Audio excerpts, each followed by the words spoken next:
Just touched down, back on road. Counting money, man, you know how it goes. Hit the VIP and tell my strike a pose. Hop in mode, hop in mode. Touchdown, man, we back on road. Spending money, man, you know how it goes. Hit the VIP and tell my strike a pose. Hop in mode, hop in mode. Don't forget, set the bar, stick to the code. Yo, this your boy Q Bar, and y'all already know I'm the host of the Barcode Podcast 414. And today, man, we got a Milwaukee legend, man.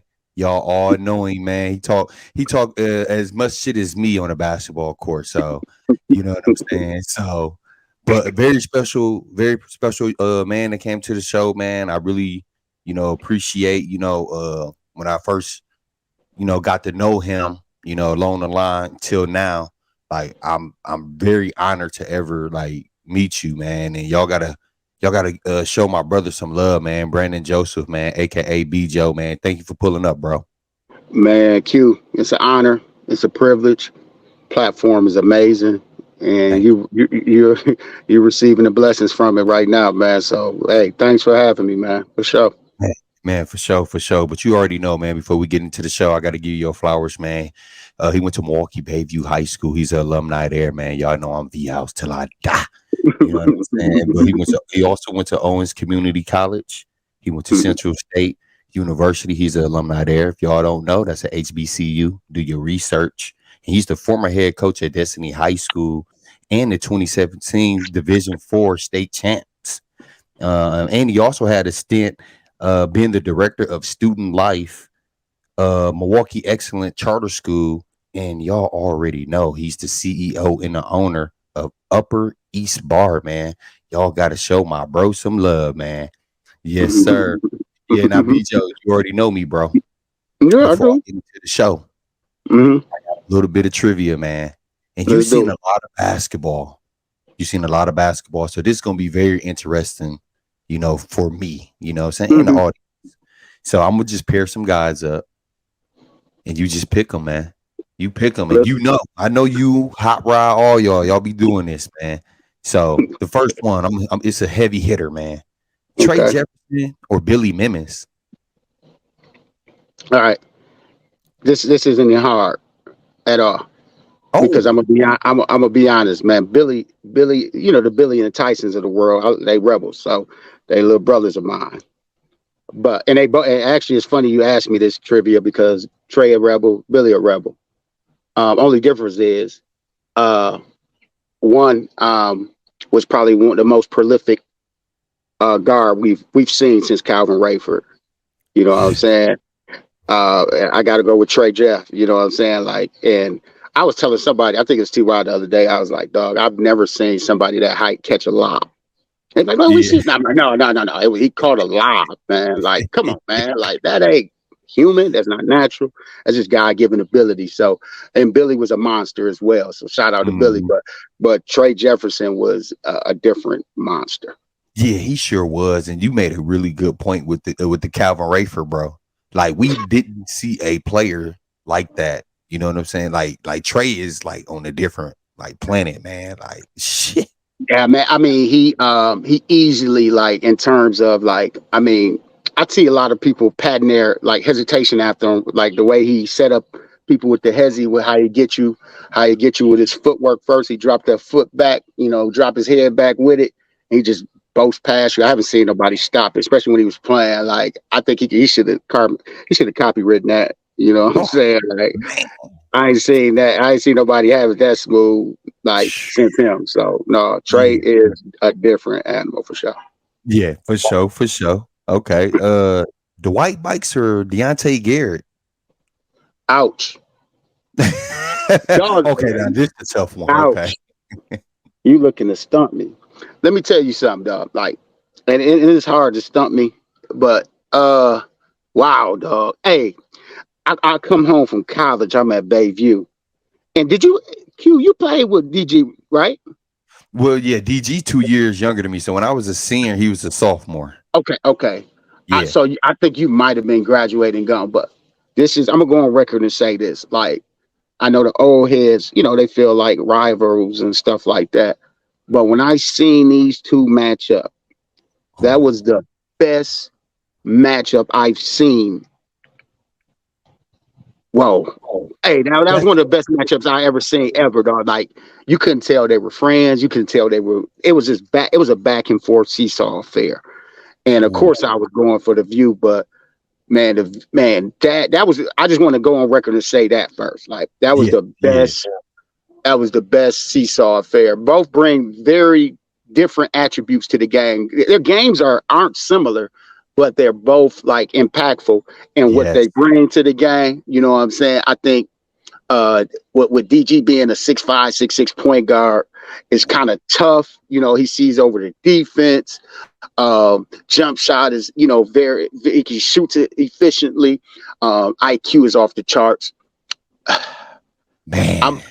Dwight is next level, scoring, impactful, strong, finish at a good. They both finish the same. Man, I'm gonna go with Dwight by 1 inch of my nail, dog. Like it's like a half a centimeter.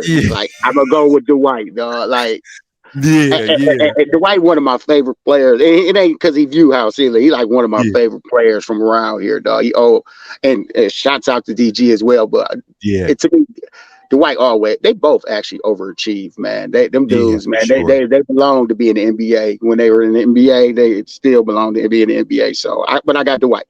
Okay, yeah. Oh, I like how you broke that down too, though. Oh my God, like they game, and you like DG 6'5", high IQ. Yeah. All right, so this one might be a little weird one. Jerry Smith or Mike Taylor? Man, that's a pretty good one. I actually didn't get a chance to see enough because I think they both was in when I was finishing up. They both was, you know, tearing it up. But I got the chance to see them, you know, as they were older.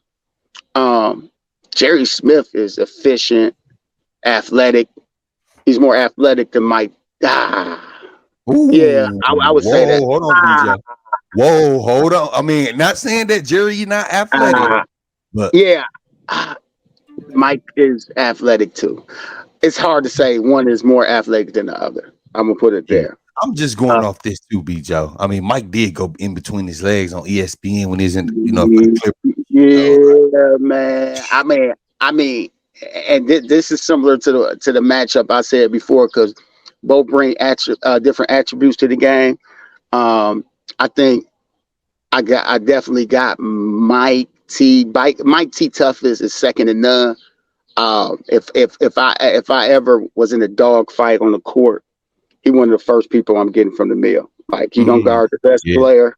He gonna get to wherever he get, and he's gonna give you that sense of security. Like, you know how them players, I got you, coach. He's gonna real life have you. And this is no shots to Jerry. I love Jerry gang. Yeah. But Mike is he a different animal too. He a dog that's gonna get you what you need. Yeah, for sure. Broke it down, but you see how I paired the dogs up because Jerry's really like a quiet dog, and people don't know that, bro. I'm like, hold on, dude, it's crazy. Like, I've seen him now get down. Jerry I love Jerry, man. Shouts out to his pops too. One of the better people in our community, man. That back when we was coming up, he was driving cast the JUCO camps and tournaments all across the country, man. Just pro bono too. His truck. Shouts out to Big Jerry as well. He live around the corner for me. Shouts out to him. That's my dog. Shout out to Big Jerry. Last one, dog. Last one, man. This can go bad or this can go ugly, B. Joe. Q Bar or Tree. You know we cousins, man. You know we talk shit, man. Who you going with? Q, man. Gee, that's a good one, man. Hey, that's a good one.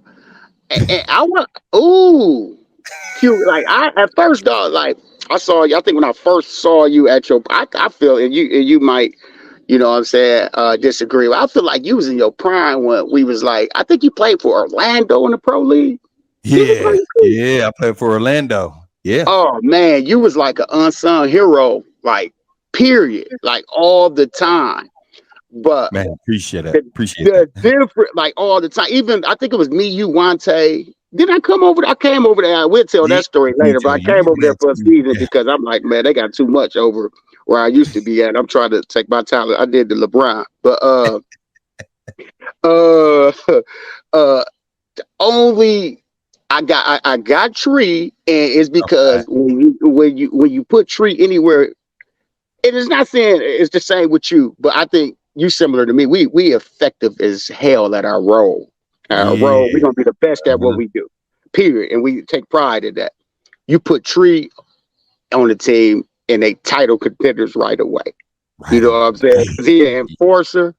He go, hey, Tree go get the rebound. He go, Kevin Love that bad boy 90 times. It's Tobias. You like, man, he bucket egg. And no, I'm like, because he He run a running. 60, he Yeah. run a 60 and 4 flat. Like, no, he ain't bucket egg. And Tree go give you a tip dunk. He go give you a up and under. And if he don't talk stuff to him, he gonna give you an invitation to a brawl in the locker room too. He ain't gonna fight you during the game. He Yeah. gonna be respectful for the league and say, let's go out.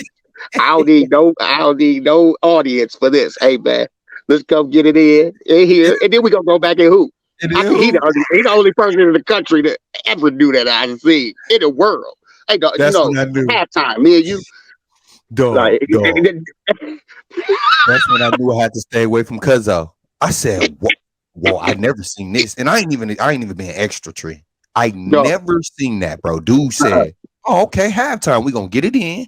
And I mm-hmm, remember we ain't gonna drop no names. We know it's no, tree, but yeah, they shook hands and we afterwards. finished playing, bro. And people didn't understand when we played, dog, that's what it was all about. It was all about respect, accountability, and Yeah, having fun. And we have fun through the brotherhood. So no, man, like I talked to Tria, tell you, we talk once a week, man. So, but no, yeah, Q, you was a monster. They used the enforcer too. We used to always call you the little Billy Williams. Look at little Billy Williams right there. yeah. Because you know what I'm saying, always impactful on y'all roles. But that was a good one too, man. Yeah, I like that. Okay, thank you, dog. Because I know that, man. Thank you for participating in that. I know that can be tough sometimes, man. Because we got Oh, our man, own opinion and stuff. But I for like the sure. matchup, man. And thank you, bro. But For let's sure. get in. Yeah, for sure. But let's get into it, Bjo. Now, everybody think because I hoop, they think I just know everything about Bjo. I don't, y'all. Okay, so I know Bjo gonna take us down this journey. But who influenced you to play sports, bro? um, I think I had a family. Well, a lot of people don't, and I can kind of tell it right now since this is a platform. I had a family that was very, very like sports heavy. You know, my dad played sports. Him and my uncle. I had my uncle Nicky Johnson. He's a standout at Whitefish Bay, Dominican. Actually, coached the Swish for a number. He was a CEO of the Swish for a number of years, and also he is a Hall of Famer at Minnesota Duluth. So my uncle Nicky Johnson, growing up watching him going to his games as a little pup. My cousin is Terry Bennett. He Oh, played for okay. Milwaukee Medicine. Mhm. I think he's over ABC AAU team right now. So I kind of grew up in a sports family, and always was like, man, especially when it came, to basketball, like that's something that, I wanted to do, especially having to attend these games at an early age. Okay. Yeah, yeah. I always want to ask that, bro. And I tell the same Hmm. stuff every time, Bjo. Like the way I play on the court with so much fire and everything. And like Hmm. people think I just grew up with all these brothers. And I got six Hmm. sisters, no brothers. And they be like, hold on, what? So I be want to know people upbringing, who influenced them to hoop or whatever the case may be. So For yeah. sure. And I want to talk about because I know you a way different era than ours. So Hmm. even when I was coming up, we still had Warren and Powell and all that type of stuff, AAU, but it wasn't as many AAU teams. So when you Hmm. were coming up, I know AAU, I mean, was AAU still popping or we're getting started? I'm sorry, not getting popping, but just kind of I getting started. It was actually like I think it was like maybe a decade in, like maybe 7, 8, maybe 9 years in, but it was on the plateau of like any new thing that's like actually like everybody wanted a piece of it. I remember my neighborhood. I grew up on the 4100 block in Capitol, and those guys kind of influenced me to sports a lot too. The Lou Chapmans and Coco Comans of the world, and I remember coming back and actually I forgot how I got in touch with Ed. Well, originally, a lot of people thought I started AAU with the Rebels, but I actually started out as a Pile Blue Knight. I played for the Police Athletic League for the Pile Blue Knights. And I remember coming back to the neighborhood at the time. We only had summer, majority of us just knew about summer leagues. But Yeah. it was this cop who coached us by the names of James Miller, who had me come try out for his team. And at the time I was 9 and everybody else was 12, but he liked the fire and the desire that I had for the game. So he kept me around, and it was some big time players that was on that team, that he kept me around, a little older than UQ, Ron Hardy's, the Julian Schwartz, the Zarif Alameen's guy named Nick. It was a star studded team, but that's how I found out about AAU. We ended up winning the state championship my second year playing with them. And then we used to always, my favorite memory about that team is we used to always travel to Chicago to play the Chicago Lakers versus Quentin Richardson and Corey Maggette and like Ronnie Fields. And it was like, it became a rivalry, the Powell Spurs versus Chicago Lakers. And we used to beat them. And that kind of like set a mindset in me, like not only that rivalry mindset, like it's different now. You can go play for a Chicago team or Seattle, Washington team, and which I don't agree with, but I've come accustomed to, being like understanding the phenomenon of the circuit and AAU and stuff like that. But I think that's what has my, that's what established AAU. So it started back then, and then eventually once Run the Rebels got off the ground, I ended up started playing with them. Yeah, Rebel for life right here, y'all. Yeah, and Vito, you my dog, but you a very short dude, man. And back then, bro, how tall were you say you were, bro? You were 9 years old playing with the 12-year-olds. I promise you, man. I had to be. I ain't hit my growth spurt to like freshman, sophomore year, man.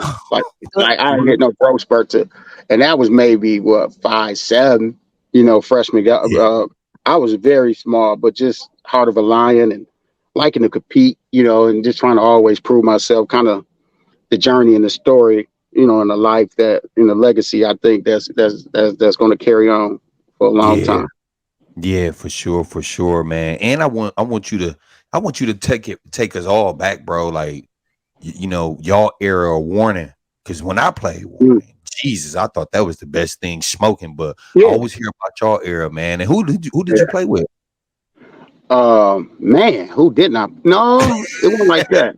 Because you did have those guys, shouts out to the George Highshaws and a lot of the Dave Edwards and a lot of them guys like stay loyal, what I'm saying, to the soil as far as the neighborhood they were. Because back in the day, like you played with your neighborhood, like the Rebels kind of started and like with a Warning team, like that was an extension. They get us a part of the organization. So Dale Williams, legendary coach. I remember he came up to Phillip. That was the elementary school we grew up. We went to attend in 4100. He came and recruited us and said, "Hey man, I want y'all to go to practice." It was a park called Tot Lot, but he recruited us, of course, for the organization, and of course, as we know now, a way bigger legacy. But at the time, he said he had a few leagues that he wanted us to play in. And one of them being Warning. So he had access to Green Bay. That was the closest part Warning league team. So we played for Green Bay. And when I was playing, man, it was like AAU. I think Warning is, especially back then, equivalent to the Rucker and the Drew leagues. Easy. Like I'm talking about easy. Like it's like easy. Like back you had to play park to park. So we had certain amount of home games at Green Bay. It wasn't just one stationary where everybody played. Yeah, y'all playing at like Rose Park and 20th Street, right? All them parks. Yes. You're going to Columbia, you're going to Clemens, you're going to 24th Street. And I'm gonna be honest, a lot of them at that time, a lot of those situations wasn't like I wouldn't 100% say that they were safe.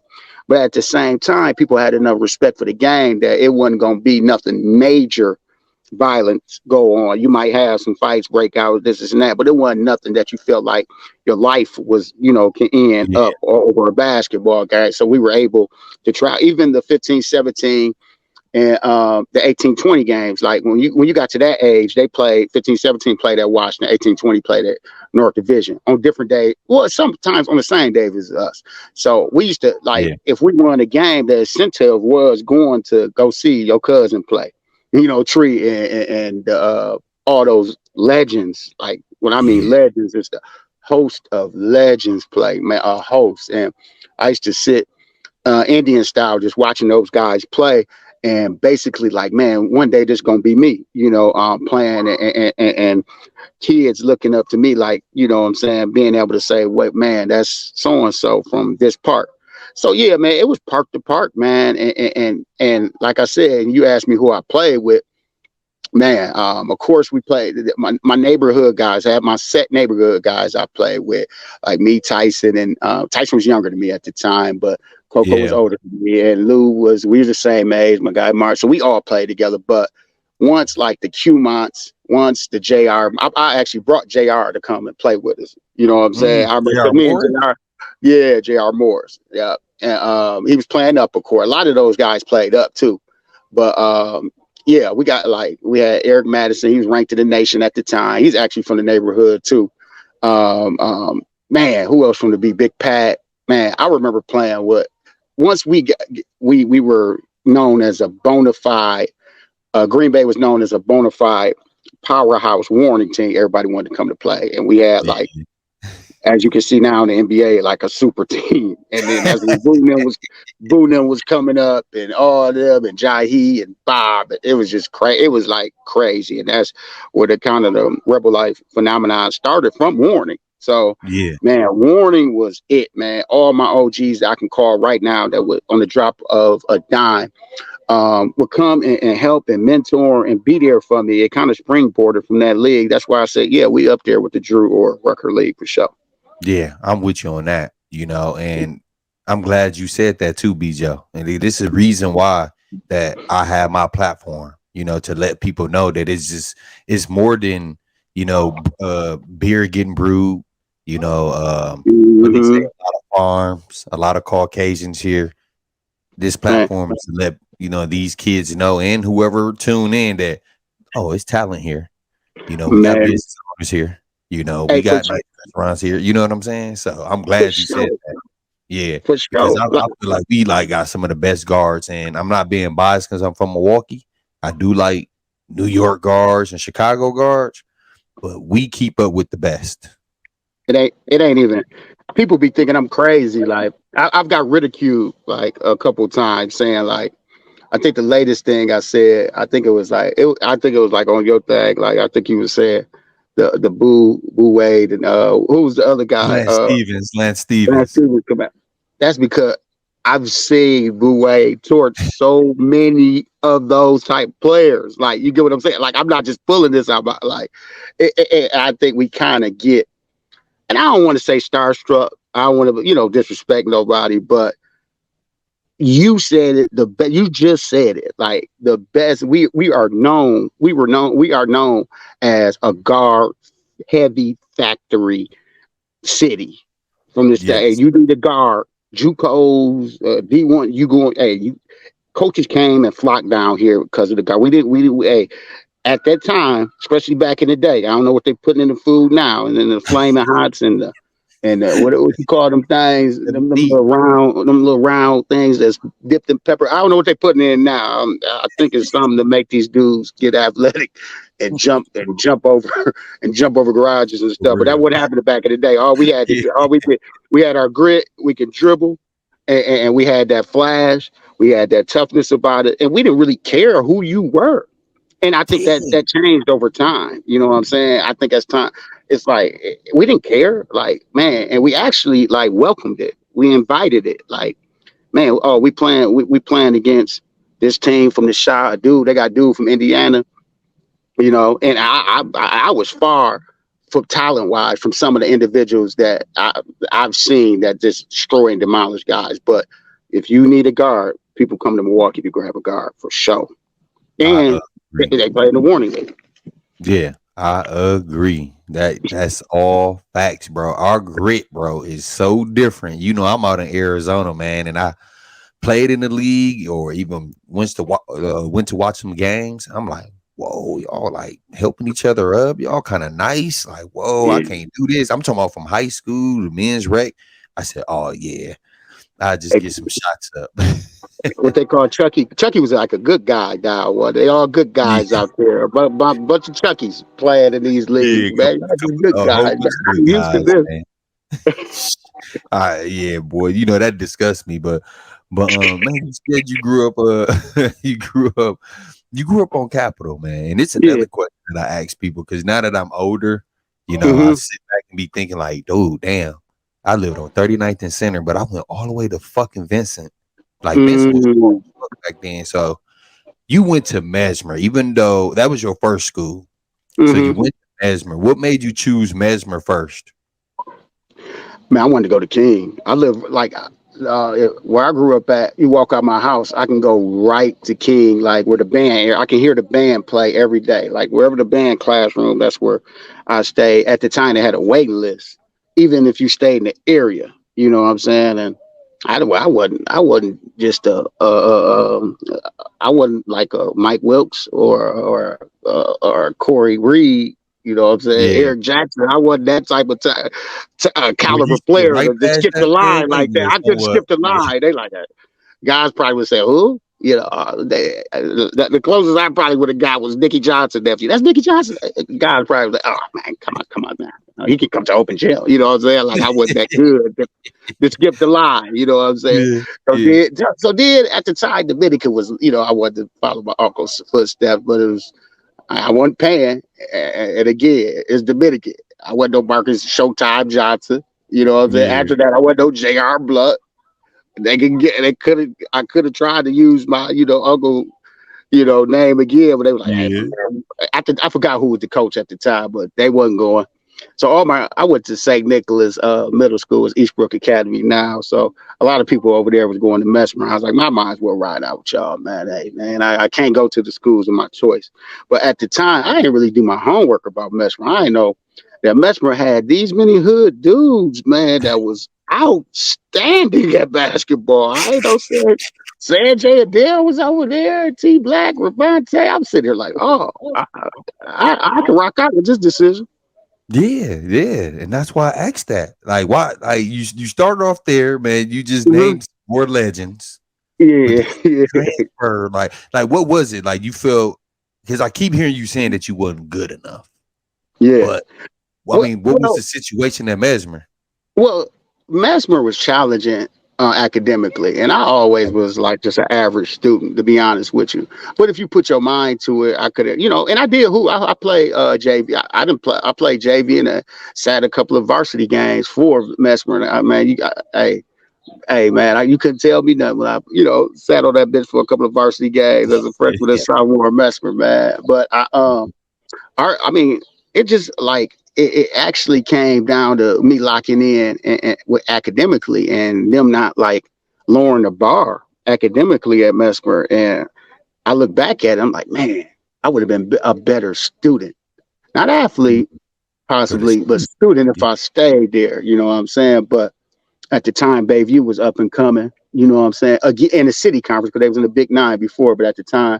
Bayview was up and coming. Some of my best friends was over there. They like, hey, Jones know who you are. He wants you. That was the coach at the time. He like, dog, we'll drop you off in school. Everybody still stay in the neighborhood, so you might as well make that.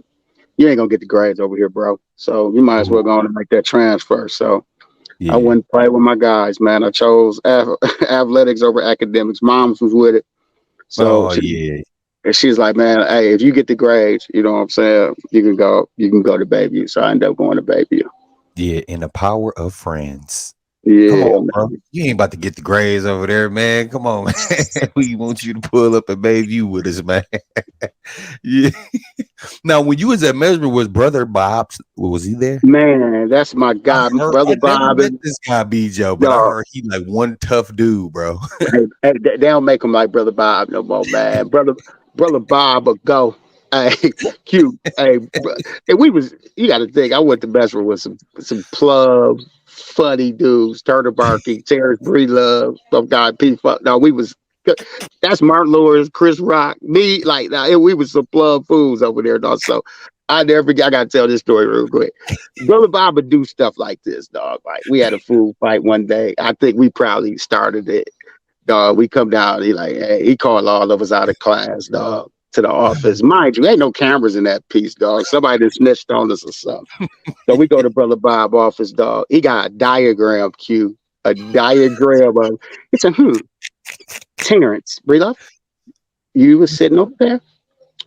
Branden, you was sitting over there. The chicken patty came over the table for dog.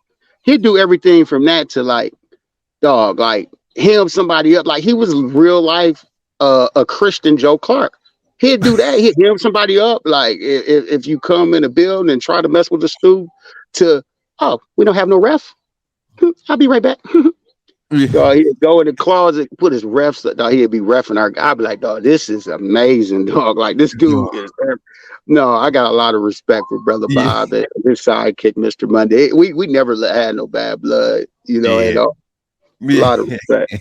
I had a lot of people that went to Mesmer, dude, and even when we were in high school, they used to be like, dude, Brother Bob don't play no. I never met this man in my life. You hear me, Bijo? But I didn't hear this man for years, though. No, we need more Brother Bob's, dog. I ain't gonna sit here in front. We need them right now. We craving for Brother Bob's in the educational system for sure. That's true. That's true. That's facts, man. Yep. And shout out to you, Brother Bob, even though I never met you before. But but so you went to Mesmer 1 year and then transferred to Bayview. I went to and transferred. It was funny. I transferred in the middle of the season. And of course, at the time, you couldn't hop right on varsity. So the day I transferred, I didn't even go to school for a day. Guess who we got right out the gate? Washington. I go play JV, like 40. Like when I played JV, I think I averaged like 37. I was really, me, Q. I played for the crowd, whatever. The hood in the crowd, my family in the crowd. They tell me to do something. I provide it. For them, because I looked at basketball on the JV level as a servant. I wanted to service people. So tell me what to do. Tell me what you want to do to this man, and I'm gonna do it. Like you can go fact check this. Like JV was so easy. Like I think I went a string for JV like 40, 38, 40, 42, and then it gets like JV was just too easy. Like it was too easy. So when people talk about JV right now, because I felt like I shouldn't be on JV, but since I'm on it, let me provide this service and this entertainment for the people that came in attendance and get them ready for the bar people. And that's what I did. And our games was cracking. Our JV games was cracking because they knew I was a walking 40 on JV. That wasn't nothing, man. How dare you? I was like, how dare the WIA create this rule? And that's another story. Me playing JV. So it was exciting, man. It was exciting, man, for that year and a half, because they moved me up when the playoffs came. They just had to duck me off, because it was me. It was me. Yeah. Now, this question just came up in my head right here. Now, I know a lot of exciting smaller guards from Milwaukee, like yourself, Trey, Little Billy, Corey Lucius, a little guard. You feel like you up there as far as like errors, like how like you so. Like you was short, Bijo, so I'm pretty sure what you have in your game, the crowd used to go crazy, right? You know what I'm getting to. Do you feel like y'all all like had the same type of excitement? You know what I'm talking about, Bijo? You know what I'm talking about, Bijo? Like a small person just killing, bro. Yeah, I do. The player, Bijo, when I was playing and fresh out of college early on. So if this was like 2000, in terms of answering this type of question, if this was like 07, 08, I'm like, yeah, man, I was up there with Lucius. Yeah, I was doing the same stuff Lucius and Trey was doing. Yeah, Corey, I get it. I'm saying, they got buckets on AAU. I got buckets. You know what I'm saying? Yeah. The coaching, as the coach, hell no. I couldn't do that with no Corey Lucius or no Trey. No, I'm talking about as far as the hype. Like, you know what I'm talking about? Hype. Like, just watch. Like when people came and seen Little Billy play, bro, because we went to Vincent. Oh, I'm gonna go back to middle school. I ain't even gonna say Vincent, but when we were in middle school, it was like, dude, everybody's here to fucking see little Billy. Yeah, I get it. I Actually, get like, was it like everybody here to see it. BJ? I get it. Yeah, I can Yeah. say that. I can say that. I think, Okay. especially because the antics, like, the talking, what I'm Yeah. saying, like the antics, like, a lot of people, especially nowadays, people talk all the time, but you back it up at that size, you don't see that too much. So I used to talk and back it up. So I would Okay. agree with that portion at that size. I would agree Yeah. with you right there. Okay. That's what I was asking. My Yeah, B. yeah, Yeah. Yeah. So how would you say you and Coach Jones' relationship was when you like finally got on varsity and stuff? it was it was interesting, man. It was interesting because you got to think like at Bayview, what made us good, especially that year we lost in the state championship game, is we practiced against our alumni all the time. So that was Stu, that was Levi Mm. Bradley. Levi Bradley was Marshall Williams' older brother. Ryan Morgan, Kenyari Brown, like said, like we practiced against Terrell Carter, Rafiki. So we practiced against them, and they was in their prime, winning like, what I'm saying, the city, city leagues and stuff like that. So, and they used to give us tips and jewels. So they used to be in our ear. So I don't want to say that it was like kind of like one of those situations where it was like a seesaw. Like they'll tell us something, then Coach Jones will tell us something. Like shout out to Real. Real used to keep it so funky, man. Like Yeah. Real would be like, hey man, I don't know, man. Joe, man, they might be playing the sun too much in front of you, man. Just keep an eye out. And I'd be like, man. And all we was thinking as players at the time, like, man, Real probably right, but we're trying to go upstate. We're trying You to trying to go win. upstate. And that was a difference. We kept saying we want to go upstate, not win Yeah. state. Oh, okay. We Okay. kept saying we want to go upstate. So we was just kind of locked in on that. So whatever the adults and alumni used to say, we really like, it was like a tug of war. So Yeah. Jones would be, and I see stuff, and I'm like, oh, maybe they right, but I didn't let it like alter my mindset to the fact that I would be distracted from the goal. But Jones, and what surprised me with Jones is when I graduated from Central State, and my family had a celebration, and he showed up with his wife because I didn't think. I always thought after I, got older and reflected back on the situation, I do think to a certain extent that I should do certain stuff in the game, and he just like go bananas on me in a negative way to where I'm like, dang, like. I just shot a tray. I didn't make because he always used to refer back to the games I killed. He used to be like, "Oh man, this is the king game. Why are you shooting that? You don't believe it." I'm like, "Dog, I just showed you like I could do this consistently. Dog, why are you going nuts?" Like I thought as a coach during the timeouts, you're supposed to be going through schemes and how we gonna beat this team. You just let me have it for the entire time. He used to do that Yeah. religiously. Like I'm like, dog. So I did, but you know what, man? He at the end of the day, he was a professional and he was a family man and he was like somebody I can look at and be like, listen to and not, feel like, oh, a dude ain't invested in us. So at the end of the day, we was pretty cool. Okay, that's good, man, and it's the reason why I asked that, man. But of course, I'm gonna get back to that. Trust me, I don't forget. But when you got there, I know you said a lot of your best friends were there. Who was all on that team? Like, I So, forgot. so Jesus. when I got there, it was Lou Chapman was the point guard. His brother had left the year before, but Lou Chapman, little brother, was still there. We played, AAU and Warren together. His Mar, we call him his name Tommy, but we call him Mar. He was there. Um, Quincy Young was there the year before. That's how we used to get to school before we got our L's. Yeah. He was pretty good.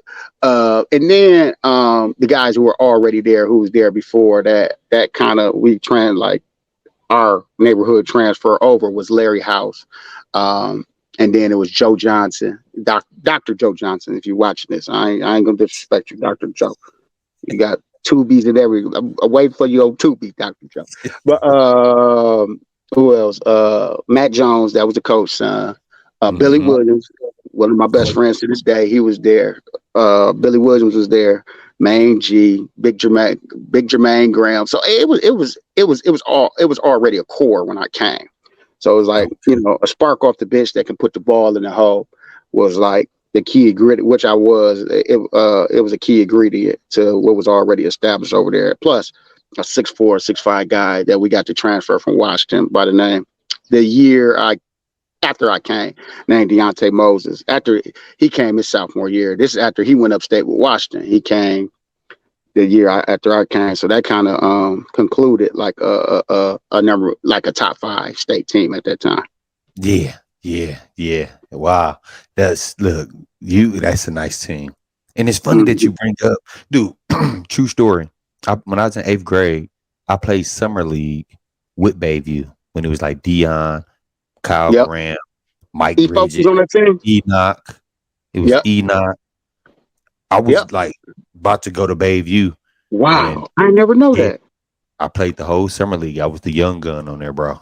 True story. Wow. Yeah, but then wound up going to Vincent. But that's crazy because everybody was telling me like, dude, Jones is crazy. I think the reason why I left because I think Dion said he was gonna leave. And went with y'all. Yeah. And that's that's one of my favorite people, Dion. Shout out to Tyler James, man. Golly, you already know, man. Like I can't say enough about Tyler James too, man. So man, that's definitely I didn't know that, man. I learn something new every day.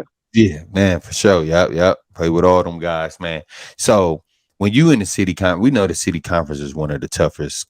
It's the toughest conference in Milwaukee. I mean, in Wisconsin, to me. So it's the toughest conference. Used to be. Okay, we talking about your era, BJ. Oh, okay. All right, go ahead. Yeah, we ain't talking about now. No. All right, go ahead. Hopefully somebody can bring it back to life. I'm talking about when you were playing, and you know what I'm saying. But who's that team that you circled? You know what I'm saying? Like when I played, I know like, oh shit, we got Pre. Yeah, we got Washington. Who's that team for y'all? Easy, Vincent Washington and Tech. Vincent Washington. But man, King too. Yeah, King. Yeah, I got King. It's crazy though. It's like because it was so many good city teams though. Like so, Vincent Washington, King, Tech. Those all right, and I can break it down why. Tech rival. Didn't know it at the time, but Rodney Jones and Ron Driver ended up being college teammates. We ended up being each other's weddings and good friends to this day. Yeah. But it was like that never was going to be a pushover, especially with that Rodney Jones. Like, of course, I'm like, oh man, Jones, I already know who I got. Don't even tell me. We're gonna figure that out. So we're gonna come out on top. I just don't. So, and I'm gonna say this, and I'm gonna go to the next team. I've never seen nobody with their own chant like Hillside. He's from Hillside, of course. So they'll all be in the crowd, and whatever he did, you can't hold him. You can't like they was chanting it to the loudest of their belly, dog. And dog, Tech crowd was the OCs back in the day, dog. Like it was crazy, but. That's why you had to look out, and you always was gonna have like a brawl after a Tech Baby guy. Yo, hold on, y'all was fighting back then. Oh yeah, man. They mad. They done ran up on the bus. I'm coming out we coming out. I think talk to the news or whatever. As we coming out, they done ran up on the Tech bus, and it's crazy. But I don't know who. It is crazy. Like. We had some John Macon play for Tech at the time. That was our neighborhood guy. They was just scrapping, man. I'm sitting here like, dog, we won. I'm just shaking my head, man, getting them dudes off the bus. But yeah, man, that's where the rivalry started. I mean, it didn't start there. It's always been there, but that's the Southside rivalry right there. So, and then you had Washington, the infamous Washington, arguably next to your alumni, one of the pound for pound greatest athletic institutions in the country. You know what I'm saying? They got, the most grittiest players. I think it was insane having the whole, our pedigree was the guard 94 feet against everybody. And for me to have the assignment of guard like Freddie Owens and Dave Edwards, 94 feet was insane. Like, especially in where you can't, standing room only. I mean, the way they can go move laterally. we weren't thinking. We ain't like these new school dudes. We weren't thinking about getting dropped. It was just the speed and the athleticism, the toughness and then Dave gonna let you know after he stop and go on you and he pull up for Trey. He gonna salute the crowd and let you know. So that's gonna that's either gonna get you out your game or you're gonna step your game up. And Freddie was just a silent killer. And then they had so Washington, I look forward to playing. King, most definitely. I wanted to tear King apart every time I played them because of what I told you earlier. You didn't get accepted or you was on the waiting list? How I hear the band playing and I can't go to the school, dog. Like I can go home and hear the band playing and y'all didn't accept me. So I always made it a pact when I go to Kid, we're gonna invite the whole neighborhood. And I love Columbo, Kadima Los. I love Mike Causey, and I love them all to death. Terrence McGee, but you gotta see me. You gotta see me after. Hey, you gonna take this whooping, and I'm walking right across the street afterwards. I get on the car, nothing. Walking right across the street. So King, of course, and then come on now, Benson. Only city team we lost to my senior year. Man, it's just it ain't nothing like we were number 1 and 2 in the state at the time. I think we were 1 at the time, and Vincent was 2. And then Vincent came to Bayview and beat us. And it was only thing I remember about this game. 2 things I remember about that game. First thing I remember, I'm in the game. Did I start that game? I don't remember. He used to switch it up. Little stuff he used to do as far as a couple of the starters. They never remained. They had a core set of starters, then he had switched like me and Joe up sometime. And but all I remember is like, all right, I get in, I'm like, yeah, let's go. Then Diener subs somebody in, and I'm looking like, oh man. So I take somebody take the ball out and give it to me. I'm like, I look at the person guarding me, it's Q-Mon. I'm sitting here like, what the heck? Dog, he's 6'8". And then I'm sitting here as I'm dribbling, I'm really like trying to depict like, man, if I go past Q-Mon, I got this dude named James Wright who got a 40-inch vertical. But if I sidestep him, we got Terry Sanders who's 6'9". I'm in trouble if I don't shoot this 3 right here, right here. If I can't get this 3 off, it's wraps for me. So you always look forward to them like 4 or 5 schools, man, because not only did they have talent, but they had the tradition to support it. Yeah, for sure, man. And it's pretty much the same teams I circled, minus Tech. No disrespect to Tech. Oh yeah, disrespect. Yeah, it was really just King, but man, who am I? Yeah, for sure. No, but so y'all get a chance to go upstate your senior year, right? Yeah. And I was scrolling through your pictures like a week ago on your Facebook, and like you got an upstate picture where you like shooting a free throw, and you like 10 points a game, and I think that's a lot back in the days. Won't you say? You don't think 10 points is a lot with you having Billy Williams? Yeah, it was. Our era was different. I scored 14 points. People like, dude, you killing, bro. Yeah, I mean it was, and plus I had two all-staters like Larry House, Larry. Really, Matt, Larry, Deontay got the majority of the shots. So when I got in, like it was like you already know, like I gotta like if they're keying on them, I gotta come in and score a little bit. Bring that warning to the floor. So, yeah, man, I think it was. I think I did pretty good. For that being my last year of basketball, averaging that, especially, not starting all the time. I think I started a lot of games, but not starting all the time, stuff like that. I think I did pretty good. Yeah, for sure. Who would you say the toughest person you had to match up against? It's a tie between David Edwards and Shawnee Mack. Shawnee Mack, James Hall is his name. Went to Milwaukee Hamilton. Appalachian State, honors that. Shout out to Honor Athletics. He do a good job of marketing the brand and his brand as well. This was unbelievable, man. Wasn't the tallest dude, but way more.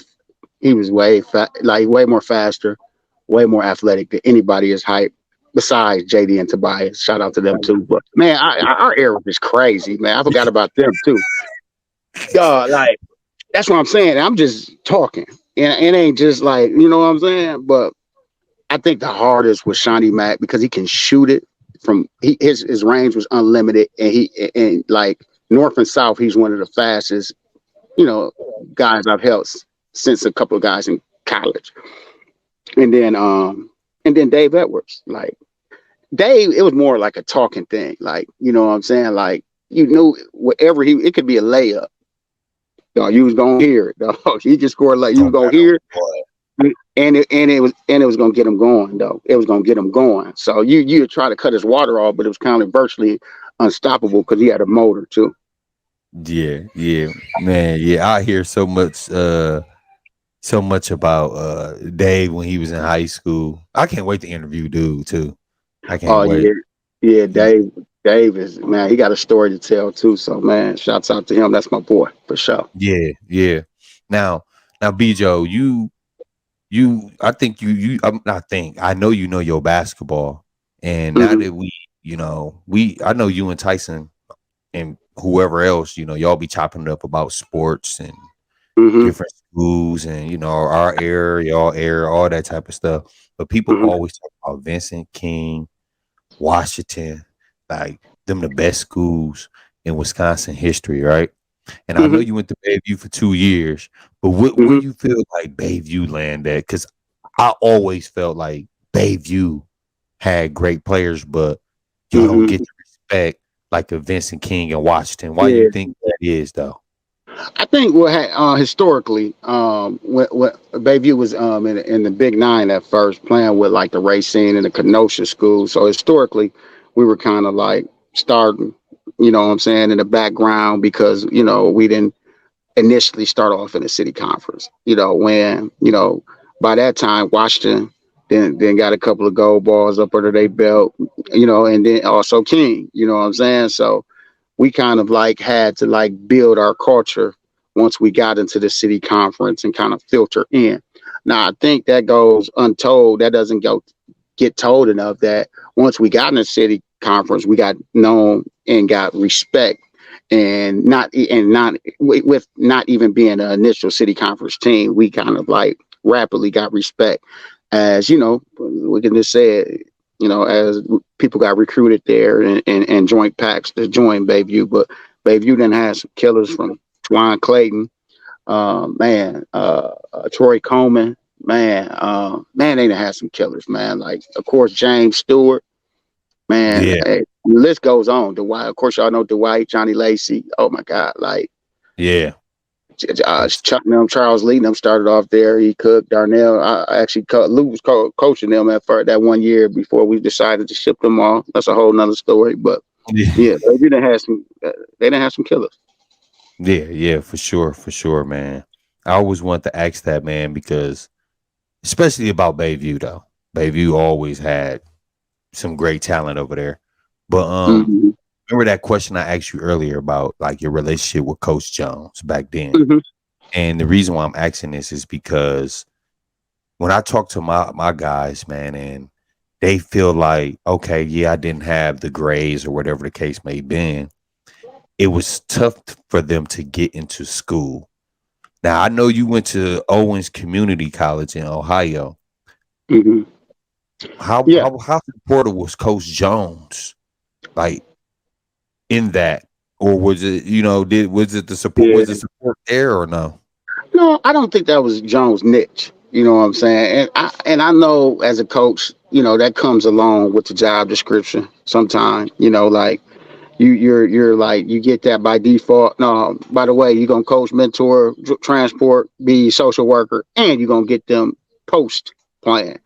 I know, but some people just have it and they don't. No disrespect to Jones, I just don't think he was connected with in-state schools, and with my era, it's a little different. I think he was really focused on Matt.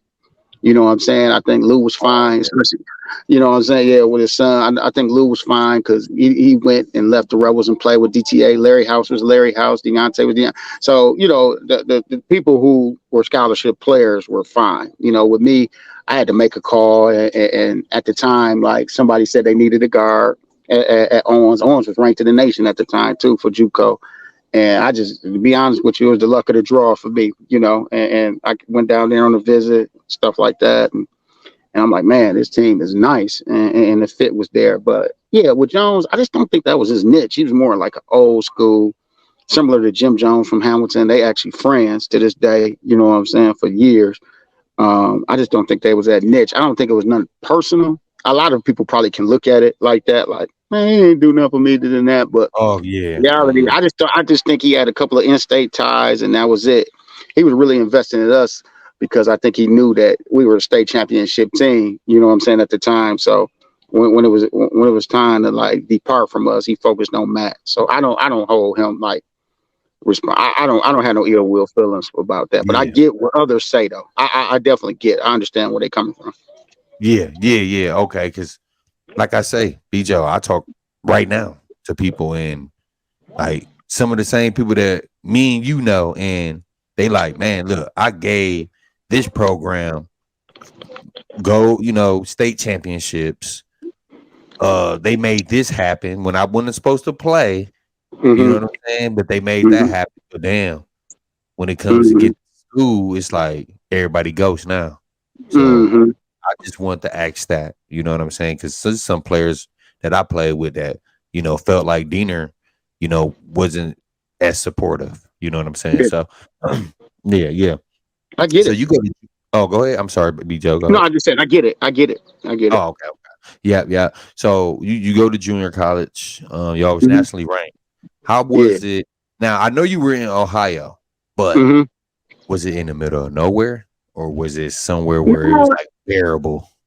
actually, it was like 10 minutes. It was like from here to like it was like from Milwaukee to Brookfield, as far as where Toledo was at. So we was like right outside Toledo, which is a city. You know what I'm saying, in Ohio. But I mean, man, but you still like stay. It was called. We stayed in Northwood, Ohio. That's where Owens was at. But Okay. man, it was love. I mean, I look back at Owens, and it's like really the start of my manhood. One of those situations where I didn't have no like I didn't look twice to like it was nights where everybody else were, how JUCO is. Everybody else is either locally or they from, parts that's not too far away. But me being 7 hours away, it was times where, I had to grow up as a man. Like, man, I ain't about to sit here and be able to like, I don't want to like always have to go home with my roommate and things like that. I'm like, no, man, I'm gonna figure it out here, and I don't want to seem like a freeloader all the time when y'all leave for the weekend. I'm gonna figure it out. So I done had a couple times where just it'd be Friday night, they leave, and I had just some ramen noodles in the in the cabinet, dog, and I had to Yeah. figure it out. So I look back at them times like, man, it was like survivor of the fittest, you know what I'm saying? But it helped me in the long run, and it helped, my mindset and my grind towards wanting to become the best version of myself. Them JUCO times, I think that's what it does for young black man out the city. Yeah. Yeah. I totally agree. And Hmm. when I ask questions, it's a reason why. Because I was in matter of fact, you said your uncle, right? Your uncle was at Duluth, right? Yeah, Or your yeah. cousin? Your uncle. My uncle, yeah, he went to Duluth. Yeah. I went to Masabi. That's an hour away from Duluth. You heard Mm. of Masabi Range Community College? Yeah, that's what Boo, Yeah. Scooby. Who Mm-hmm. else went there? A couple other cats from the city Ooh, went a there. bunch of like Courtney Davis, whole bunch Hmm. of people. Hmm. Yeah. Yeah. Yeah. But I asked that because man, I'm from the city. Go out there, man. It's the middle of nowhere, and just like you, I had to figure it out. You know what I'm saying? And you Figure it out. grow up pretty fast, man. How would you say your grades were your first year? First year I was locked in, you know what I'm saying? And then I was locked in, and like we made it to the Nationals my first year, Q. I thought a rabbit foot was in the back of my pocket, in the back of my ass for a minute. I'm like, I'm coming off a state championship game. And then, play went straight, played all these games at JUCO. We go to the Nationals. And we had seven people off that team go Division 1, and we in the Nationals. We end up playing. We end up losing second round to Danville. That's who hosted every year, Danville. But man, getting some critical minutes, some key minutes in Danville. Man, I'm sitting here like, man, for real. When like I was like, man, it was a surreal feeling, like literally going from upstate straight to JUCO Nationals and playing National. in a game. That was crazy, though. I'm like, man. So yeah, man, I know a lot about winning, and that's just humbly said, like in regards to when I was a player. I mean, pre and post in my career, college. Yeah, for sure, man. Damn, I listen. Just like you said, you learn something new every day. I had no idea that I knew you went to junior college, but then you go Hmm. to the like you go, what is it? What you say, nationals? Yep, Yeah, yep, JUCO Nationals. Yep. yeah, the JUCO nationals. Yeah, that's dope. So yeah, you spent 2 years there, right? Yeah, I went 2 years at Owens and ranked both of the years. No lower than like six at Owens, and then ended up went to a camp. Man, my guy was like, man, Central State having a camp, and it was always rumors that a coach was from Milwaukee. That coach at the time was Coach Doug Lewis, who coached for Milwaukee King right now. He's like, man, just come, Rodney and Ron down there. We gonna kick it, this and that. I'm like, yeah, okay, man. I didn't think too much, two things of it. So I go to the camp there, and like right away, I said what up to Doug, and it was Coach Grant, Gary Grant, brother at the time. Gary Grant played for the Clippers for a long time, and his brother was our head coach at first. So I went down there, went to the camp, and get matched up to immediately with one of the best guards that they was recruiting at the time in the camp, and then played against them. Ended up winning the game. I don't think the guard scored, and then I didn't play any other games. Coach Doug and I didn't play no more games. It was like 5 games left. Like literally didn't play. They sat and talked to me. We talked about family. We talked about they walked around the yard. That's what we, of course, in HBCU. The campus is the yard. And they like, Mm-hmm. man, what you think about coming here? And I'm like, I mean, I know Ronnie and Ron, but I got at the time Hampton, and we had 71, so we had guys coming to our open gym at Owens. So it was like, at the time, everybody think they D1. So I'm like, shit, I got Hampton, Coastal Carolina. Like, I got to Yeah. play in front of them. Doug, like, you got to know Doug personality. Like, man, I ain't trying to hear all that, man, though. So they tried to pressure me to sign on site. I'm like, hold up, man, let me think about it a little bit. And, of course, I wanted to do my research, talk to Ron and Rodney and stuff like that when I got back home or when I got back to Toledo. But yeah, that's how I started, man. I went down there for a camp and locked up some dude who thought thought it was sweet. And, Like some dude. and Doug, it was over after that. Yeah, that's funny because that's how we talk from Milwaukee, bro. Like, yeah, locked up some dude, man. Dude, sweet. That's how we talk. Yeah. Like, yeah, you signed, man. So when I know you said Hot Rod and Rodney was down there. They were already in there. Yeah, they had did a year. Yeah, They already they did was, a year already. yeah, and Coach Grambling, Dante, he was he was like a student assistant coach at right now, Tay Mack. He was a student assistant. He was a student assistant at the time. So I did 2 years. Everybody still, you know how it goes. You go to HBCU, everybody I think except Ron. Everybody else didn't graduate on time. Me and Rodney had another year. I think Tay Mack was a student assistant for another year, if I'm not mistaken. You might be mistaken for Tay Mack, but everybody had to stay that another year, which we was cool with. Did nobody want to live that life. Everybody want to come back home to be a grown man at the HBCU campus. So it ended up working out, though. Yeah, man. Explain to us, all of us. Now that I'm older, I don't regret nothing. But now that I'm older, it's like, damn, I wish I would have went to a HBCU school, university. Like, just explain, like, to us, like, the experience and how much life changing it was for you, if it was life changing. Oh, it was without a doubt life changing. I mean, it got to the point between being an athlete, the sorority and Greek life down there is like no other. Even like the littlest thing you think of, the littlest thing is cracking. The band cracking, football team cracking, cheerleader, everything just top of the line. And the culture, man, the culture is just amazing at a HBCU.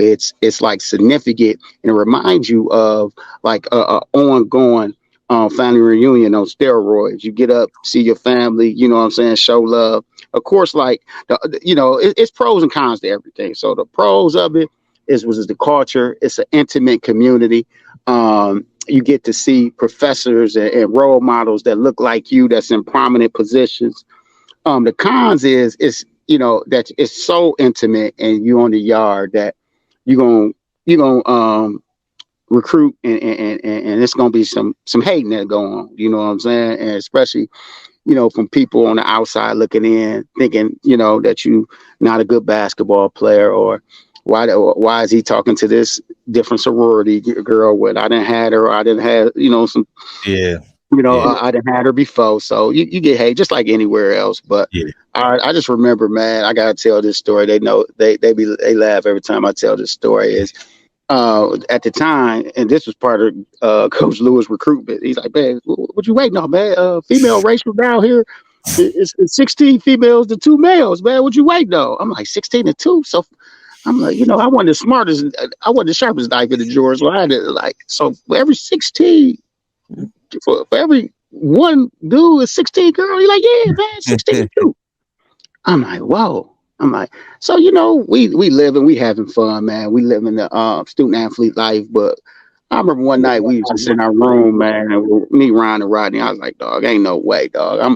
I think I'm gonna find my wife here, fam. Like, I don't know what y'all are, but 16 to 2, man. Come on, man. Like, I'm gonna find my wife.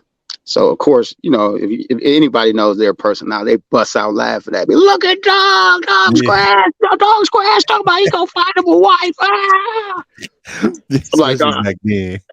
Yeah, no, they laughing like a bug. So I mean, but hey, I come here 20 years later, found my wife at Central State. She was the cheerleader at the time, and that's what I was on. You know what I'm saying? And Ryan ended up while he was trying to rib me, he ended up hooking me up. So you know what I'm saying?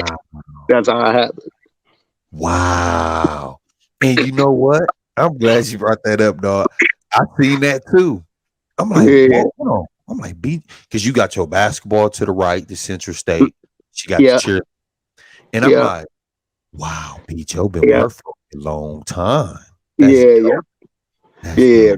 It saved my life, man. Saved my life for sure. Yeah, dog. Damn, dog. That's real good, man. How would you say your overall basketball? Well, matter of fact, I don't even want to talk about basketball. Just because you went to a HBCU, what did you major in? Man, I still was B. Oh, Joe. so you weren't locked in then, B. Joe. You was out there. Academically, I still was the man. But they pushed me. The professors pushed me, man. They like, no, we ain't gonna let you be mediocre. You gotta, we gonna flunk you just because you're bad. It got told this a lot. Just because you're a basketball player, we're not gonna pass you. But majoring in sociology. Oh, got you. I like that. Okay, man, it's good, dog. Now back to the basketball, B. Joe. How would you say your overall career, the 2 years you was at Central State playing with, some guys from your hometown? How would you say, you liked your career at Central State while you were there? Man, I look back on it. It was a good experience. I could have did much better. I mean, of course, I think, like I said, the pros and the cons. The cons of it was just, parties was arm's length away. So you did way more of that than training and locking in. I think when we tried to lock in, it was a little bit too late on the basketball side, but we competed at a high level, played against some great talent. And I think we represented Milwaukee pretty well, man. Yeah, for sure, man. 414 all day, man. Yeah. Man, you got the shades on, man. You tired, B. Joe, man? Oh man, I actually I told somebody. I was just asking, man. It looks it's sunny there in Milwaukee right now. No, it was the sun was out, and you already know I'm preaching to the choir. We don't get enough of these days, so when you hit me, I was like, man, I'm about to do this pod from my deck, man. I ain't about to sit here and be in the house, man. I'm about to do the pod for the deck, man. So the sun was hitting from that way, so I said, let me go and get these Target shades out, man, and put them on, man. But, man. But I'm good. I see you. I see you too. No. So once you graduate from Central State, you had to stay an extra year, correct? Yeah, yeah, and I end up. That's when I started. I was a graduate assistant coach. Okay. Yeah, I was just about to ask, like, how did you Hmm. start getting to the coaching? Now, you never gave overseas a chance, though. Did you No, just say, no. My last like official. I made top 40 HBCU players in the country. We had an All Star game at the Gund Arena. At that time, the sponsorship was just amazing. Like we didn't travel. We traveled everywhere. Did community service. It was like a literally like All Star game. Like we were literally celebrities. Like I remember seeing like everybody from Gerald Levert, Vivica Fox, a young LeBron, Ricky Davis. They was all at the game. It was crazy, dog. So played in that game at the Gun, and that was it that as was far it as for you? career. Hmm. Yeah, Hmm. yeah. And then you start getting to coaching, because I do Hmm. want to know what, led up, like your journey, leading up to that Division 4 state title at Destiny High School. So you got a lot of hours being an assistant, graduate assistant, and all that type of stuff. Like, tell us more about like how you got into coaching and all that. Yeah, man. Thanks for asking. I think it's one of them things where, hey, I did get caught back up with Coach Jones because he was at Marshall at the time. Lou was already at the crib, so they was like, we got a freshman opening. Um, so I went over there. I coached at Marshall. That I had the freshman team over there. Man, we were good. We were pretty good. We had some good players on that team. Chauncey Williams is one that comes off the mind right away. Who was they call him Hot Rod, big time Yeah. scorer and things of that nature. So I had him his freshman year, and we did pretty good. But that kind of sparked my brain of coaching right there. I was like, man, here go the birth of me, and I always deep down knew it. I actually saw visions of me coaching at a high level, but I think that year I coached Marshall, I thought that this was going to be bigger than what I expected from a coaching aspect of it. So it started at Marshall. Then Hot Rod ended up giving a hit. Roddy Jones ended up getting a head job at WCLL. Like, come with me over here and you can have the JV team. So I learned a lot from Hot Rod, man. To be honest with you, I didn't know. We all know he's a fantastic player, but he's even a better coach. So went up under him. Lou ended up getting a job at Bayview. That's when we had Charlie them. They freshman year. Mm. Went up under him.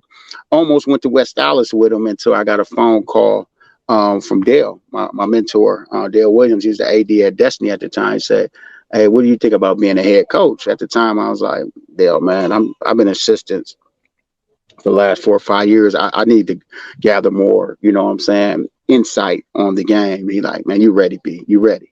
So Mm. 2010, that's when I went to Destiny, and that was my first head coaching stint. Wow. I know at that time you probably like just so excited. Were you excited, kind of nervous at the same time? Yeah, at the time, I immediately, went to what we don't do enough. We don't give homage and give flowers to individuals that's on reach away from us. So at the time, I went and took bits and pieces from people who gave me coaching opportunities, like the Lou Chapmans and the Hot Rods, and even the Coach Joneses. And then what I did was created me a, a packet and basically put the mission, the vision, the goals, and went in there, got my suit on, and went in for the interview and already claimed it, put it in the atmosphere and claimed the job. So at the time, it was just surreal that somebody believed in me more than I believed in myself. Yeah, man, BJ, you like, dude, you such a good person, dude. I don't think you understand. Like the way you coach, I seen you as a player and I seen you as a coach. You were the perfect coach for me. And I'm pretty sure many other players, like you push your players, you want them to play hard and compete. And I seen that, when you were coaching at Destiny. I actually Mhm. see, like, I see your players in you. I see you in your players. I'm sorry.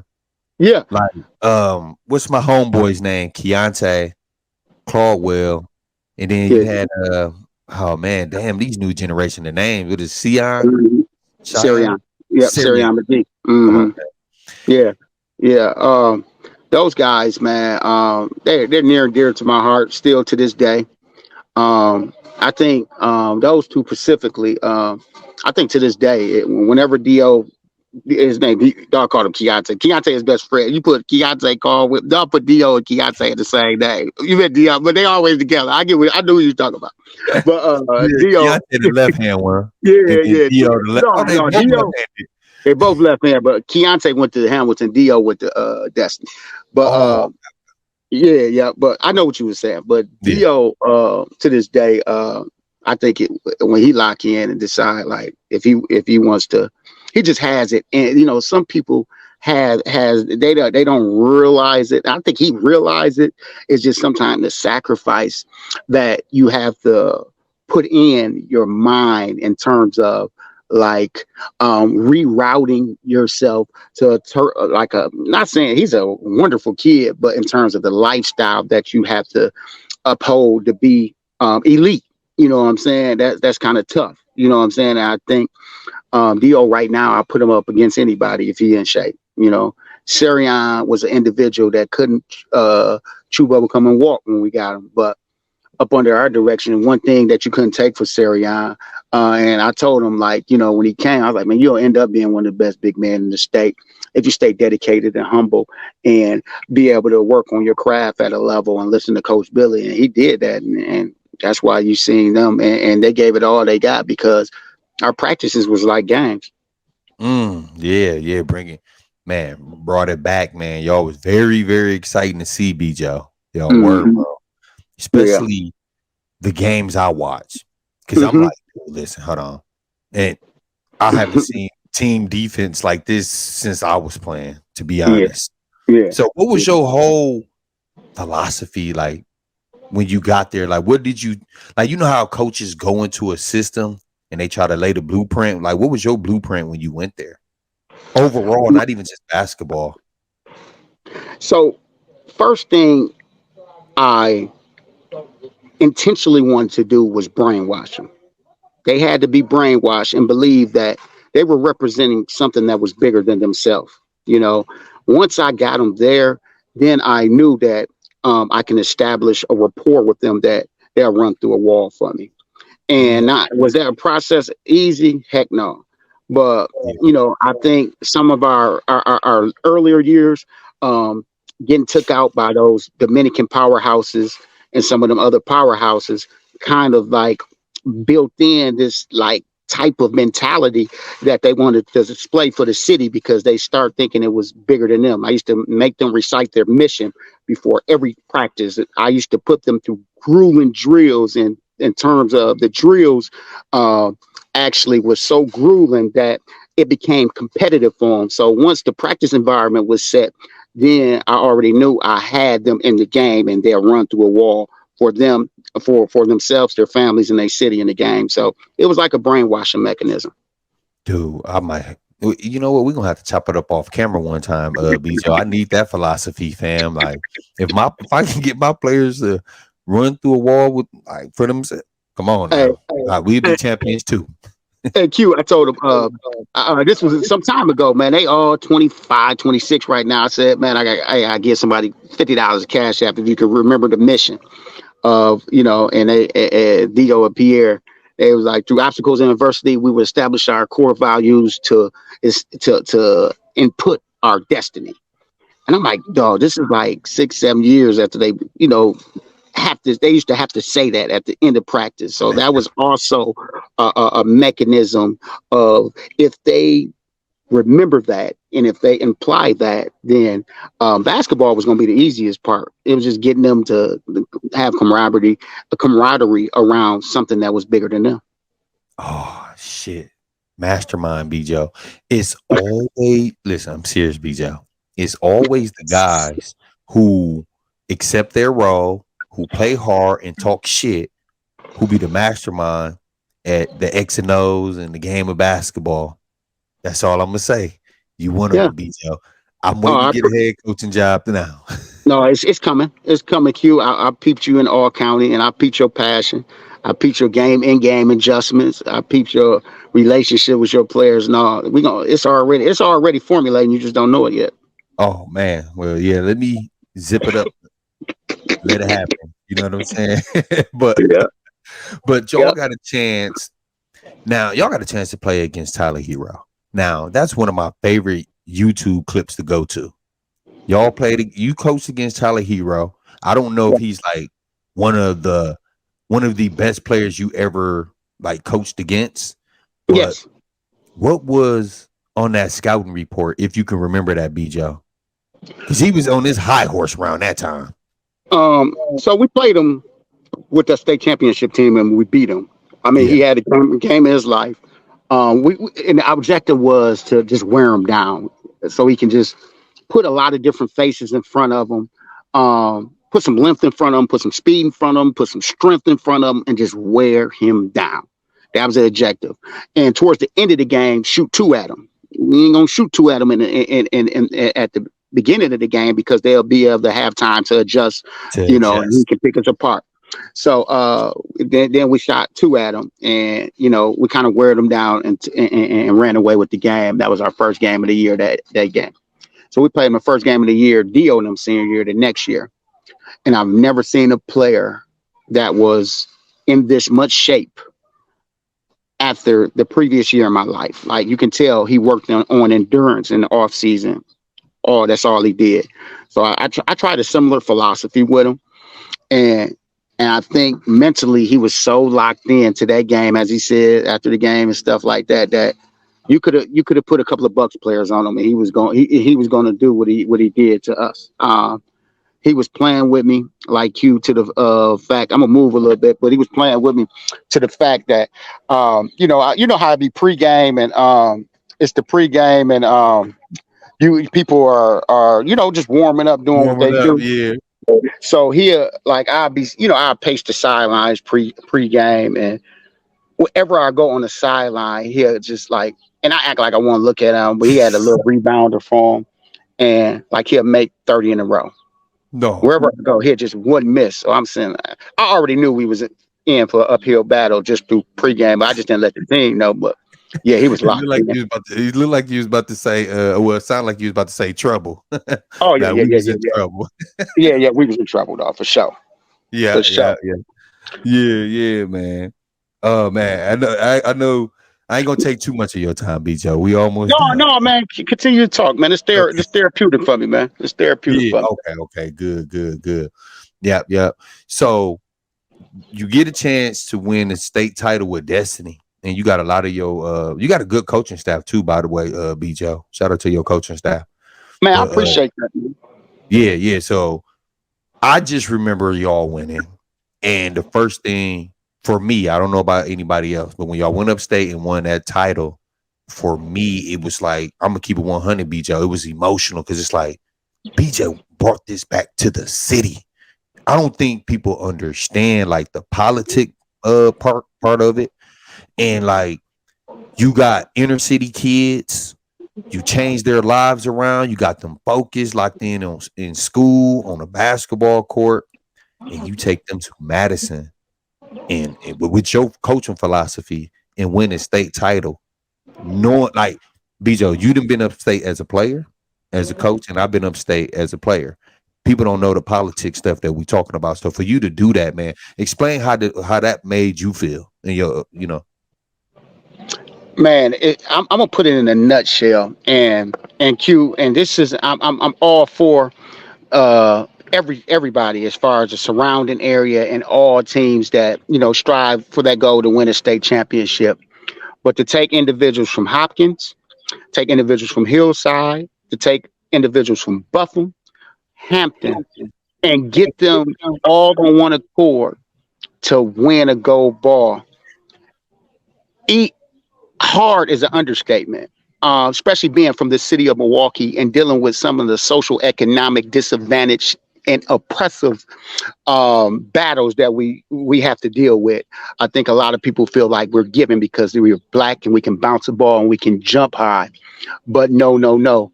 There are some trauma things that you have to tap into to get them all on one accord. And that is precisely why we haven't seen, and 414, not 262. And this is no knock. 414, not 262. Now we haven't seen a city team win it since we won it because there's so many other factors that's not being put together and we don't think about to get a bunch of young men who come from these impoverished environments that think on one accord, because that's what it's all about. You Yeah. know, the ball is the easy part. How are you going to get these individuals who already have trauma, who have triggers, who have things going on in their life to think that we're about to be a part of something that's bigger than ourselves? And that I didn't have nothing on the board. Q that game. I didn't have nothing drawn up. What they did, what we gonna do, nothing. I just put 414 over everybody.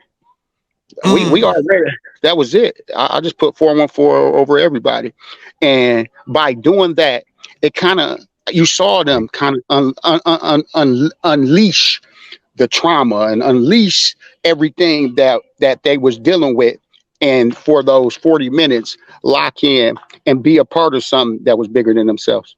Man, B Joe, I don't think you understand how deep that is, man.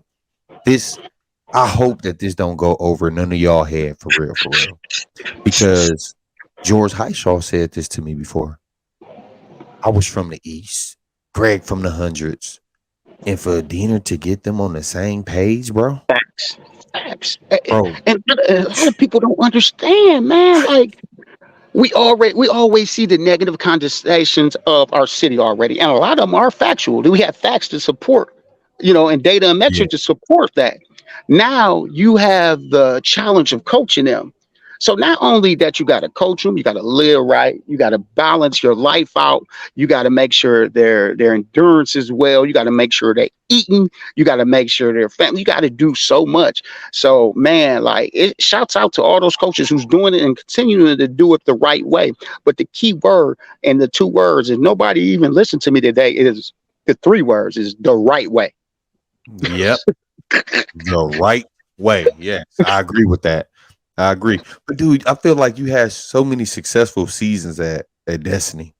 And you built that blueprint, you brought a state title to the city. But then you decide to leave. You decide to leave and then go to Carmen. Like, what made you do that? Because I'm pretty sure that you was able to handpick, like, hey, I want Billy Williams, I want, your coaching staff, and you build a philosophy. What made you leave there? Man, you know what? It was, every good journey, comes to an end. And when you get a chance to kind of impact another area or side of the town, and if the fit is there personally, you're going to take the opportunity by the horns and give it your best foot forward. So I think, it kind of like at Destiny, it was one of those situations where, I didn't leave on bad terms at all, man. It was just one of those situations where you could tell the writings on the wall, and I gave everything, everything. And it was just like, I wanted the alignment in terms of administrationally and organization wide to take it up to another notch, because we can really be a part of something that's bigger than ourselves. And I just didn't get that energy holistically from the powers that be. So I'm like, no knocking. It's just time for me to part ways. You know what I'm saying? If we're not going to be able to, be pinnacle and be ready to virtually be like, at the time, I always respected Diener to the point where it's like, it was amazing, because like what you said, what he did with y'all, because there's so many different social, economic, children that he dealt with and had to coach, and how he got them to think on one accord. I think that's a story that isn't told enough. You know what I'm saying? So it was just time to part ways. And like I said, I attended a wedding last weekend, and because you said that I won a lot over there. We won the regional as soon as I got there the first year at Destiny. And it's crazy, because the wedding I attended, all the groomsmen played for me. I was like, I don't know if I feel good or bad. Am I getting older or not? But at the end, it was a great feeling, because all these individuals are successful. They have families, they have careers, and this is what it's about. This is championship like. That's championship like. You know what I'm saying? So it is. So it was time. My business partner, one of my best friends, Aaron Smith, had got the head coach at Carmen. He was like, "Come over here and work, man. Help me out." So I was assistant for the first year. I was like, "I'll come help you out, man." Okay. Now, yeah, I always want to know that. Never knew why you left Destiny. I'm like, man, he changed the program around. Why did he leave? But you told me Hmm. you go to Carmen, and kind of want to ask you about the situation. You can share it or not, but a situation happened where y'all had a very, very successful season. I believe you were the head coach at the time at Carmen, Hmm. and you go through a situation where y'all season, or did it get forfeited? The season got forfeited because Yeah, we got kicked out the playoffs. Season got season didn't forfeit. We just got kicked out the playoffs, and they took some okay, games. What took some games away from us because one of our players. This was his 5th year in school, and I didn't fill out. And I was the AD as well. Many could say we was doing a lot at the time, being the ADs and coach, but at the same time, when you didn't spent a lot of years doing this, yeah, I take full accountability and responsibility for it. But I thought at the time I was dumbfounded and thought it was grace by another bureaucracy. I thought we were going to receive grace for another bureaucracy that actually made that call. And the call was to. We found out that we won a playoff game, and we found out today that no, this guy played in this game, so you guys can't play in the playoffs anymore. And the reason was because I was supposed to fill out a player with it being his 5th year, with it being his 5th year. Now, Q, what a lot of people don't understand, the year before, no city team was allowed to play because of the pandemic. yeah, Only teams that can play were, I think, like maybe MAS end up playing. And I think MAS play, and then no, the city conference was shut down. yeah, it Period. was shut And all the down. Yeah, I remember that. suburban schools played, and and not using this as an excuse. So it's kind of like one of those situations where you might, I mean, even Albert Einstein might find it difficult to keep up with semesters when your kids didn't play for a semester, especially, what I'm saying, like to keep up with semester, especially when they come off and not having anything. But to the powers that be, it got told to them that this, and how it got told, another person was acquiring while he was playing, and no knock, it wasn't, the player, wasn't one of our premier players, but he was a player. It happened, you know what I'm saying, and to this day, if somebody asked me would I do it all over again, I'd do the same thing. You know what I'm saying? I'll play that player because our city kids was deprived of an opportunity that I feel like if everybody else figured it out, they should have figured it out as well. And we ended up, we didn't talk about it, we ended up, I got with a couple other individuals, we ended up city on the floor. We ended up having a league and having 8 games and have rings and a banquet. And that came all through the funding through Facebook and the 3 people I got with it that pandemic year. So we ended up having a league, but it was unfortunate, man. Q, and I'm gonna be honest with you, and I'll be vulnerable to the podcast and tell it to this day it triggers me thinking about it. You know what I'm saying? Because sitting in the room where kids was weeping and looking forward to playing the game, and their season ended like that, and the powers that be can just do this and say it's over with. It's over It's kind with. of it's kind of hard to say that you have this area in the best interest. This area of Wisconsin in the best interest. Yeah, damn. Yeah, man. People don't think about the kids. They think about the decision that you made as an athletic director / coach. You know what I'm saying? I Hmm. don't know. I think that's how they looking at it. They like, hey, Hmm. this is a job, but they ain't thinking about the kids. Like, come on, man, one game. But it happened, and I appreciate you sharing that, man. Because I ain't gonna lie, I was thinking like, man, should I ask this? Like, I Oh no don't no no know. no man You, man. you Hey, know what I'm saying? it was a while ago, and it took some significant amount of healing. I'm gonna be honest with you because, when you do it for the right reasons, and I just want people to learn from it. Even as you gather a name for yourself, and you have like a program and kids that's on the radar, you always should check your checking balances even more, cross your T's and dot your I's triple, because it's going to be individuals that's going to, not have your best interest in mind. And I don't care what nobody say. I still feel like that in my heart. It's like, oh, okay, this individual not only do that he's has a track record of getting kids to think on one accord, but he wins like hell. So I feel like that plays a part, and we don't prepare for that side. Yeah, yeah, exactly.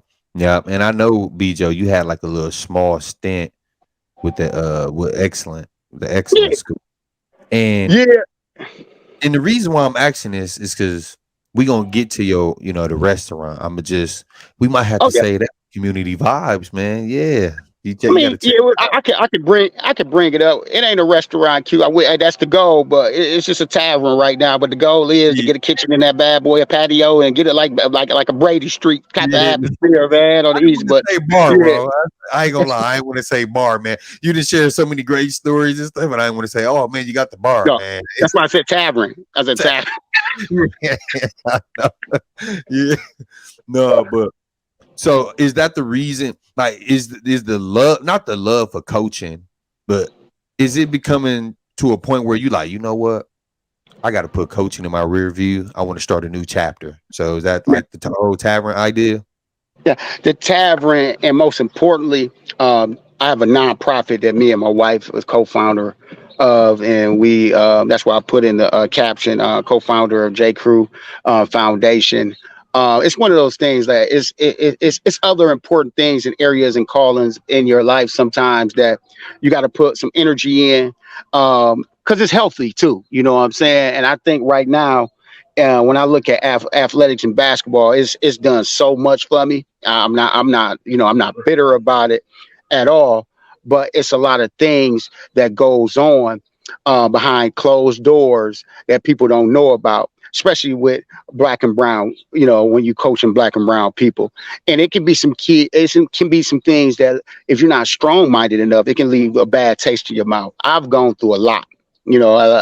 People might know the stories athletically and personally, but right now in this chapter of healing, the tavern and the J. Crew Foundation going set as pillars into this this new journey, this healing journey once.